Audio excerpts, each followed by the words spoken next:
வணக்கம். பக்தின்னு சொன்னா உங்களுக்கு முதல்ல என்ன தோணும்? ஒரு ஆறுதல், ஒரு நம்பிக்கை, இல்லன்னா ஒரு பாதுகாப்பு உணர்வு. அப்படித்தானே?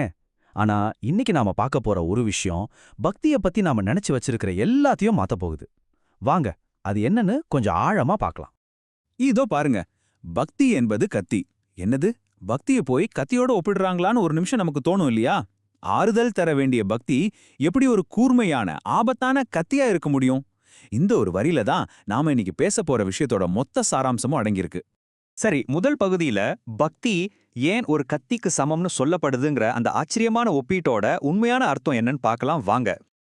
இங்க பக்திங்கிறது நம்ம பொதுவா நினைக்கிற மாதிரி மனசுக்கு இதமான ஒரு சௌகரியமான நம்பிக்கை கிடையாது. அதுக்கு பதிலா இந்த மூல ஆதாரம் என்ன சொல்லுதுன்னா, பக்திங்கிறது ஒரு கத்தியோட கூர்மையான முனை மேல நடக்கிற மாதிரி ரொம்ப ரொம்ப கடினமான சவாலான ஒரு பாதைங்குது.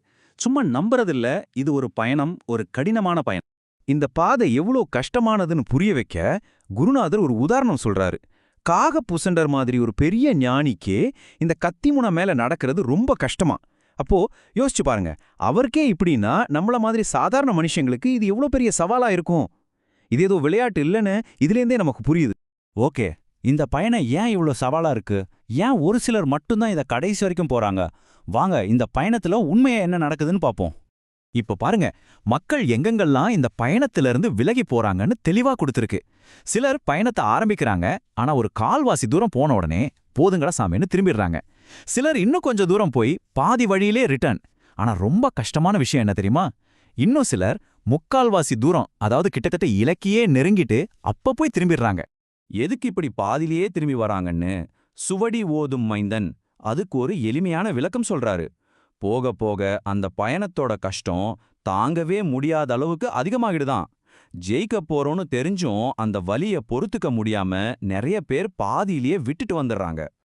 ஆனா ஒருவேளை இந்த கடினமான பாதையில கடைசி வரைக்கும் நடந்துட்டா அதுக்கு என்ன பரிசு கிடைக்கும்?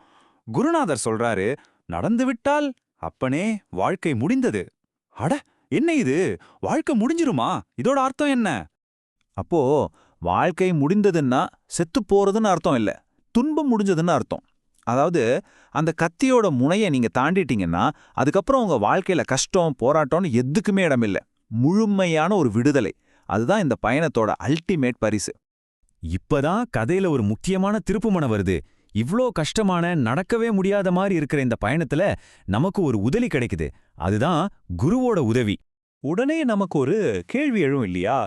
பாதை இவ்ளோ மோசமா இருந்தா அப்புறம் எப்படிதான் ஒருத்தரால ஜெயிக்க முடியும்? இதுக்கு ஒரு வழி இருக்கணுமே. இருக்கு. அதுக்கான பதில் தான் அடுத்து வருது. இதோ அந்த பதில். குருநாதரே ஒரு வாக்குறுதி தர்றாரு. இக்கத்தையின் மேல் நடப்பதற்கு யாங்கள் உதவி புரிவோம். அடடா, இதுதான் இந்த முழு பயணத்தோட முக்கியமான ரகசியம். தனியா நடந்தா தடுக்கி விழுந்துருவோம். ஆனா கூட ஒரு கைப்பிடிச்சு வழிநடத்த ஒருத்தர் இருந்தா அந்த பயணமே சாத்தியமாயிடும். ஆனா இங்க ஒரு விஷயத்த நம்ம நல்லா புரிஞ்சுக்கணும். குரு உங்களுக்கு நடக்க உதவிதான் செய்வாரே தவிர உங்களுக்காக அவரை நடக்க மாட்டார். அதாவது அவர் உங்க கைய பிடிச்சுக்குவாரே தவிர உங்களை தூக்கிட்டு போக மாட்டார். கஷ்டம் இருக்கும், சவால் இருக்கும், ஆனா அதை எப்படி ஜெயிக்கணும்னு அவரு வழிகாட்டுவார். முயற்சி முழுக்க முழுக்க நம்மளோடது தான். சரி, இப்போ கடைசிக்கு வந்துட்டோம். இந்த கத்தி முனைங்கிற உருவகத்திலிருந்து நாம எடுத்துக்க வேண்டிய முக்கியமான விஷயங்கள் என்னென்னு தொகுத்து பாத்திரலாம். இந்த கூர்முனை பயணத்தோட கொள்கைகளை ரொம்ப அழகா இங்க தொகுத்திருக்காங்க. முதல்ல, பக்திங்கிறது சும்மா உட்காந்துட்டு வரதில்ல, அது ஒரு கடினமான செயல் நிறைந்த பயணம். ரெண்டாவது, இதுக்கு முழுமையான அர்ப்பணிப்பு வேணும். மூணாவது, கஷ்டங்கிறது இந்த வழியில ஒரு பகுதி, அதை தவிர்க்கவே முடியாது. நாலாவது, பரிசு என்னன்னா அந்த கஷ்டத்திலிருந்து முழுமையான விடுதலை.